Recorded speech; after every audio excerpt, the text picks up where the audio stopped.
사도행전 6장 8절에서 15절까지 말씀 한 절씩 교독하겠습니다. 사도행전 6장 8절에서 15절입니다. 스데반이 은혜와 권능이 충만하여 큰 기사와 표적을 민간에 행하니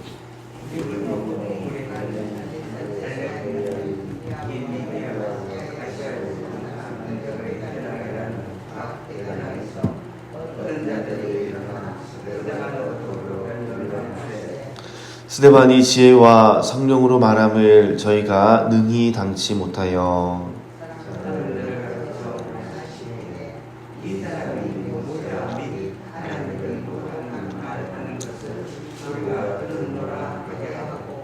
백성과 장로와 서기관들을 충동시켜 와서 잡아가지고 공회에 이르러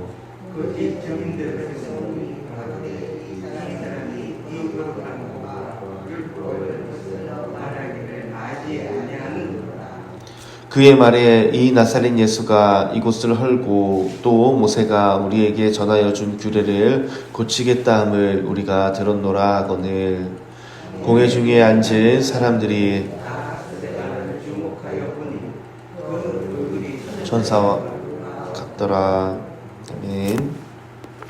사도행전 3번째 시간입니다. 공회에 잡혀간 스데반 지사님은 거짓 고소를 당합니다. 오늘은 이 부분을 좀 살펴보겠습니다. 원래 7장을 넘어가려고 준비를 했다가 좀 자세한 부분 잠시 살펴보고 또 다음 시간으로 7장으로 넘어가겠습니다. 6장에 보면 이제 거짓 고소를 당합니다. 왜 고소를 당하나요? 이유가 뭔가요? 고소당하면 이유가 있어야 되지 않습니까? 이유가 나오질 않습니다. 그러니까 저희가 추측을 해야 됩니다. 이게 왜 무엇 때문에 그랬다라는 것이 없습니다. 6장 8절에 보면 은혜와 권능이 충만합니다. 그리고 은혜와 권능을 가지고 큰 기사와 표적을 민간에 행했다라고 기록됩니다. 그리고 그 다음에 바로 논쟁이 나오고 고소가 나옵니다. 그러니까 확실한 이유는 알 수 없지만 과정이 무엇이냐면 민간의 표적과 기사를 행하고 말씀을 변론했습니다. 이 일로 인해서 이제 거짓 고소를 당하게 된 겁니다. 만약에 이 민간의 표적을 행한 일이 문제가 있다면요. 예를 들면은 어떤 막 영화 같은 데 보면은 그런 게 있습니다. 어떤 음침한 사람, 짙은 회색이나 검정색 후드 이렇게 쓰는 거 있었으니까 쓰고 막 눈이 이렇게 가려질 정도로. 그러니까 눈은 안 보이는 거죠. 코랑 입만 보이는. 근데 막 목소리는 막 쌀쌀해 막 이런 소리를 내면서 영화 보면 그런 사람들 자주 나옵니다. 그런 사람들이 막 뭔가 능력을 보여주는 겁니다. 사람들이 깜짝 놀랄 만한 신비한 일을 뭔가 보여줍니다. 그리고 나서 나에게 신비한 힘이 있다. 나를 따라라. 막 아니면 말세라서 안 된다. 막 이런 이야기를 하는 겁니다.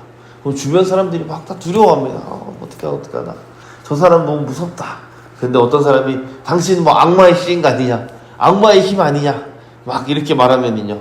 그 후드를 쓴 사람이 뒤로 확 돌아보면서 이렇게 딱 손짓을 하면은 이단 악마에게 뭐 씌었다고 말하는 사람이 이제 갑자기 막 눈을 까디짓고 쓰러지는 거죠. 이런 판타지나 이런 데 보면은 이런 영화에 보면 이런 장면들 많이 나오지 않습니까? 그러니까 큰 기적과 이사를 표적과 기사를 행했다. 이런 거 하면 주변 사람들 막 놀라서 도망가고 막 무서워하고 두려워하고 영화에서 보통 이런 연출을 합니다. 그런데 이 헬라어로 된 원문을 봐도 그런 내용입니다. 이 기사와 표적 그리고 권능은요 크고 두려운 일입니다. 폭발을 다이너마이트 아시죠? 이 디나미트에서 나온 건데 뭔가 막 큰일이 터질 것 같은 긴장되고 긴장되고 막 두렵고 언제 어떤 일이 일어날까 막 염려가 되는 그런 단어들을 사용하고 있습니다. 그래서 스데반 지사님이 사람들을 두렵게 했구나. 이 모인 무리들을 소동하게 했구나 라고 생각을 한다면은 공회가 이제 스데반 지사님을 예의주시하는 게 좀 이해가 될 수는 있습니다. 그런데 이 권능, 큰 기사, 표적 이런 단어들은 이제 그런 느낌의 단어들이 맞습니다. 그런데 이 6장에 있는 사건은 그런 분위기는 사실 아닙니다. 왜냐면은 그 앞에 한 단어 때문입니다. 그 단어가 뭐냐면은 은혜가 충만했다라는 겁니다. 그러니까 기사와 표적은 상상할 수 있습니다. 크고 두렵고 막. 그런데 이 앞에 은혜가 충만했다. 여기서 은혜라는 거는 우리는 이제 은혜를 신학적인 해석으로 알고 있습니다. 은혜는 값없이 거저 얻은 것. 이것을 은혜라고 합니다. 그것도 맞지만 이거는 이제 이 단어를 이제 신학적으로 해석하고 저희가 이렇게 믿는 바입니다. 근데 이 그냥 사전적인 단어 자체는 어떤 뜻이냐면은 호의를 베풀다. 기쁨을 주는 선물을 주다. 아니면 다른 사람들을 너그럽게 마음이 여유롭게 만들어 주다라는 뜻입니다. 그러니까 능력만 행했다면은요 막 두려운 막 그런 일이 있을 수 있지만 논란이 생길 수 있지만 능력보다 스데반 지사님 앞에 뭐가 충만하죠? 은혜가 충만합니다. 호의와 다른 사람들을 기쁘게 해주고자 하는 그런 선한 의도가 충만하다는 겁니다. 그러니까 앞에 이 단어가 있음으로 인해서 권능과 기사와 표적은 더 이상 두려운 단어가 아닙니다. 이거는 막 사람을 긴장시키고 막 두렵게 만드는 그런 분위기가 아니라 이 단어와 은혜와 함께 이 단어들이 쓰이면은요 그 현장은 능력 현장, 기적의 현장인데 사람들이 두려워하고 막 전대사들 갖다 바치지 않으면 안 될 것 같고 그런 게 아니라 진짜 감격과 기쁨의 현장인 거죠. 감격의 눈물이 막 흐르는 이 현장에서 병고침 받은 사람들이 일어나고요. 예. 귀신이 떠나가는 역사가 일어나고요. 그리고 예언된 대로 눈먼 자들이 눈을 뜨고 벙어리들이 마늘하고 앞에 베드로 베드로 요한도 이랬으니까요. 성령이 충만했다 하는 이 스데반을 통해서도 이런 일들이 일어나지 않겠습니까? 상상할 수 있습니다. 그런데 이런 일들이요 기쁨과 감격 가운데 하나님께 사람들이 영광 돌리고 와 내 옆에 있는 사람이 갑자기 눈을 번쩍 뜹니다. 야 막 놀랍지 않겠어요? 만약에 가족들이면요 눈물 흘리면서 서로 막 부둥켜 안고 기뻐했겠지. 또 어떤 이들은 야 축하하고 축복하고 야 나도 저 권능 받고 싶다. 나도 저 기사 표적 경험하고 싶다. 이런 현장이었을 겁니다. 그러니까 스데반 지사님을 고소할 이유가 없습니다. 그러니까 그러면은 뭐 때문에 이렇게 막 논쟁을 벌이고 고소를 하나? 여기서 우리가 추측해야 되는데 추측할 수 있는 단 하나의 이유는 뭐냐면은 시기입니다. 질투이죠. 왜 베드로와 요한이 성전 미문에서 안전병을 일으키고 말씀을 가르치다가 잡혀갔습니다. 그 이유가 무엇입니까? 표면적으로는 뭐 우리가 듣도 보도 못한 도를 가르친다 라는 것이지만 뭐 죽은 예수 그리스도를 해서 뭐 백성도 혼란케 한다 이지만 사실은 질투인 거죠. 예수님을 죽인 것부터 그렇지 않습니까? 감히 제사장들보다 더 많은 사람들 가르치고 감히 뭐 서기관들보다 더 사람들에게 인기 많고 율법학자들보다 더 능력 있고 힘이 있는 설교를 하고 막 그러면은 마음이 불편해지는 겁니다. 게다가 여러분 이 베드로와 요한 때 예수님 때는 제사장과 또 바리새인과 뭐 이런 사람들의 서기관과 이런 사람들 질투였는데 오늘은 좀 다릅니다. 그런 이제 공예 좀 제사장 나오니까 그런 사람들 질투도 있지만 특별히 누구냐면은 기득권 그러니까 제사장 뭐 이런 사람들이 아니고요. 9절에 나옵니다. 리버디노들과의 그런 문제였습니다. 리버디노라는 이 단어는 개역 개정 성경에는 자유인이라고 나오거든요. 이 자유인이 무엇이냐면은 그러니까 이렇게 이해해야 되는 겁니다. 그러니까 구레네인이 자유인이구나가 아니고요. 자유인 중에 구레네인. 예. 그리고 그러니까 자유인 중에 구레네 출신, 자유인 중에 알렉산드리아 출신, 리버디노가 각각 다 들어가는 겁니다. 리버디노 길리기아, 리버디노 아시아 이렇게 들어가는 겁니다. 이 사람들이 어디냐면 구레네 출신의 자유인이 아니고요. 구레네 출신의 자유인 중에 그러니까 자유인 중에 구레네에서 온 사람들의 회당에서 온 사람입니다. 좀 복잡하죠. 그러니까 구레네에서 직접 온 사람이 아니고요. 구레네에서 자유를 얻어서 온 사람들이 만든 회당 중에 그 중에서 온 사람들의 뜻입니다. 그러니까 이렇게 요즘으로 치면 뭐 미주 한인교회, 뭐 방콕 한인교회, 뭐 오사카 한인교회 이런 그 교회 출신들이라는 뜻입니다. 좀 복잡하죠. 근데 이걸 아셔야 오늘 말씀 이해가 됩니다. 어제 오후에 잠깐 말씀 나왔는데 로마의 이제 안티파터 때문에 헤로데 아버지 폼페이 장군이 들어오게 됩니다. 그때 이제 좀 막 마찰 있고 분열 있고 이래서 많은 유대인들이 전쟁 포로로 끌려가게 됩니다. 끌려가서 뭐 로마로 가기도 하지만요. 여기저기 흩어집니다. 여기저기 흩어져서 뭐 노예로 포로로 살다가 그 땅 주인들이 나 돌아가라. 아니 로마 정부가 특별히 디베리오 황제 때 유대인 추방령이 떨어집니다. 로마에서요. 그래서 외국에 살다가 로마에 살다가 예루살렘으로 돌아온 사람들이 있습니다. 그 사람들이 9절에 리버디노 구레네, 그러니까 구레네에 잡혀 있다가 포로로 끌려가서 구레네에 있다가 자유를 얻은 사람입니다. 또 알렉산드리아에 있다가 포로로 잡혀갔다가 자유 얻은 사람, 길리기아에 있다가 자유 얻은, 이런 뜻이죠. 아시아는 서아시아, 뭐 에베소, 빌립보 막 이런 곳이요. 그런 데서 돌아온 사람들입니다. 그런데 이들이 돌아왔습니다. 진짜 얼마나 비참했겠습니까? 정말 힘들고 괴로운 생활을 타지 생활을 하다 돌아왔습니다. 드디어 노예에서 포로에서 벗어나서 자유를 얻었습니다. 얼마나 기쁘겠습니까? 그런데 예루살렘 고향에 돌아왔습니다. 그런데 사람들이 반겨주지 않는 겁니다. 긍휼함도 없고요. 오히려 너희는 리버디노 아니냐, 포로였다 자유 얻은 자들 아니냐, 그러니까 우리 회당에 들어올 수 없다. 대놓고 차별은 못하는데요, 은근히 이제 거리를 두는 거죠. 야, 우리는 히브리파야, 히브리파. 너네 리버디노들은 우리와 함께 할 수 없어. 그래서 리버디노 구레네인의 회당이 만들어진 겁니다. 왜냐하면 원래 히브리파 사람들의 회당에 들어갈 수 없었어요. 적응할 수 없어서, 언어도 좀 다르지 않았겠습니까? 포로로 오래 살았으면 말도 달랐을 거고, 문화도 다르고, 심지어 은근한 차별과 무시와 이런 것들이 있었다는 겁니다.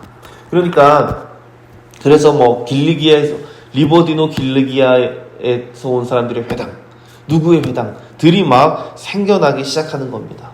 이 사람들이 스데반을 질투하는 겁니다. 특별히 여러분, 제가 중간사랑 다니엘 하면서 말씀드렸지만, 알렉산더 대왕 때도 유대인들이 많이 흩어졌습니다. 근데 그때는 포로가 아니죠. 그때는 가서 막 상권을 꽉 잡고, 교육을 꽉 잡고, 소위 있는 사람들이, 힘 있는 사람들, 권세를 잡은 사람들이 되었습니다. 그런데 이 유대인들과 폼페이 장군에 의해서 끌려간 사람들은 다릅니다.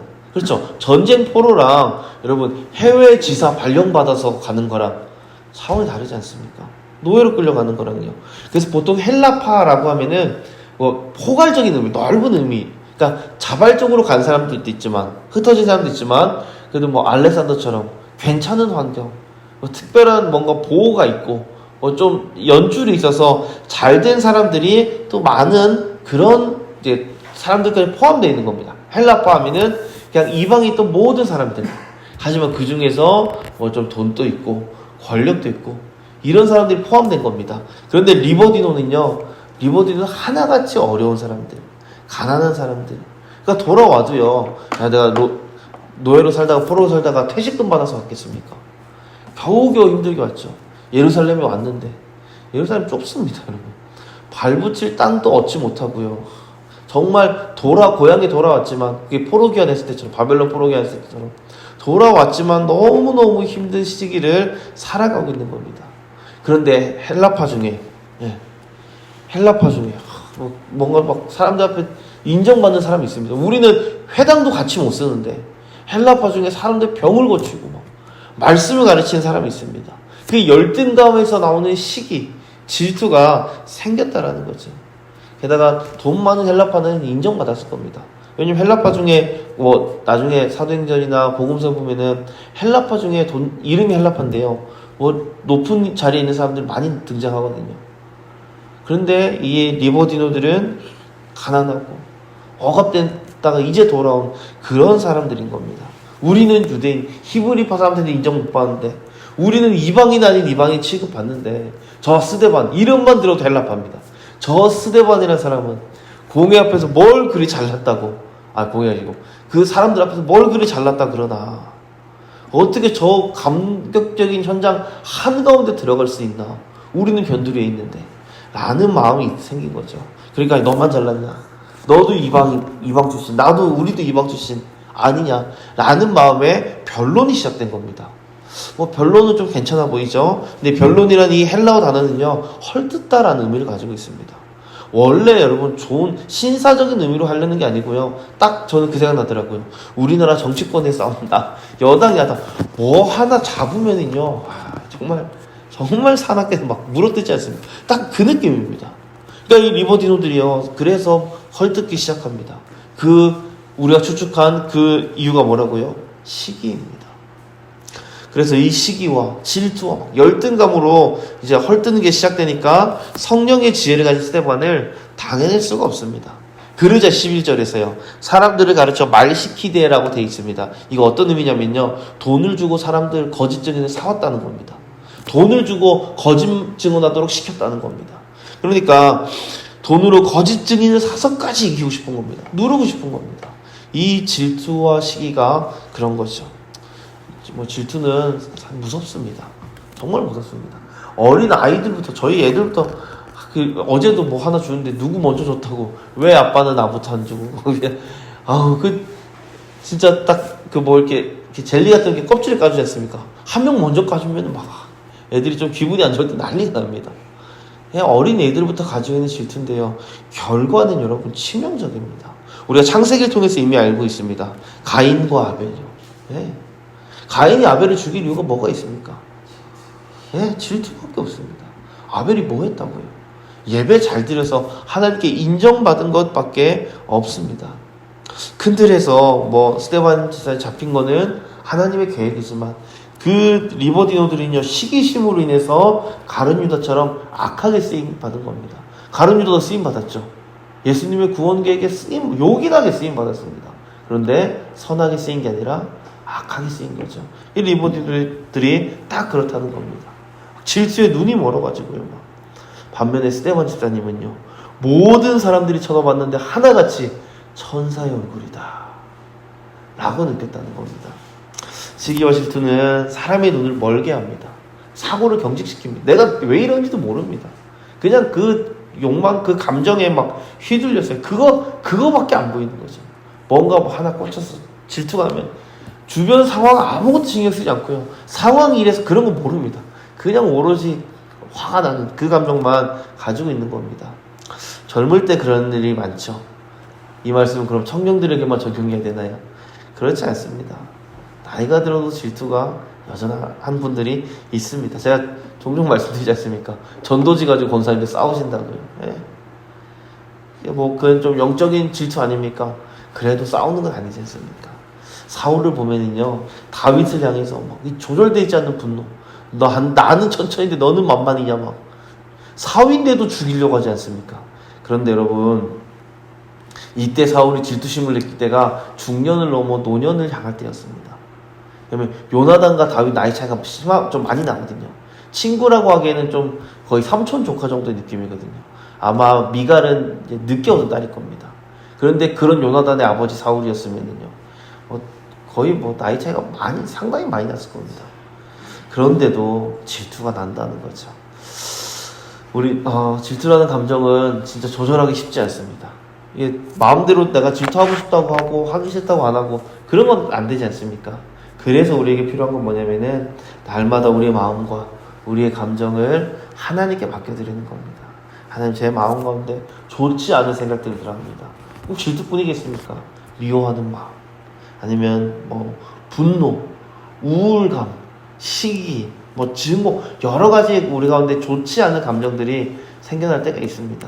특별히 코로나 블루라고, 코로나 지나면 사람들 맨날 마스크 쓰고 답답하고 뭐 한대 하다 보니까 사람들이 이 분노 지수가 많이 올라갔다 하더라고요.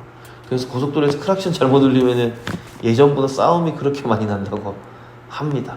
그런데 여러분, 사람들은 그렇게 말하지만 우리는 우리의 감정을 우리도 컨트롤 못합니다. 대신 우리 안에 계신 성령님께서 우리를 주관하시고 우리 마음을 주장하시고 우리 생각들을 이끄셔서 남들은 우리를 질투해도 우리는 언제나 천사와 같은 그런 반응을 보이는 우리 성도들 되기를 간절히 축원합니다.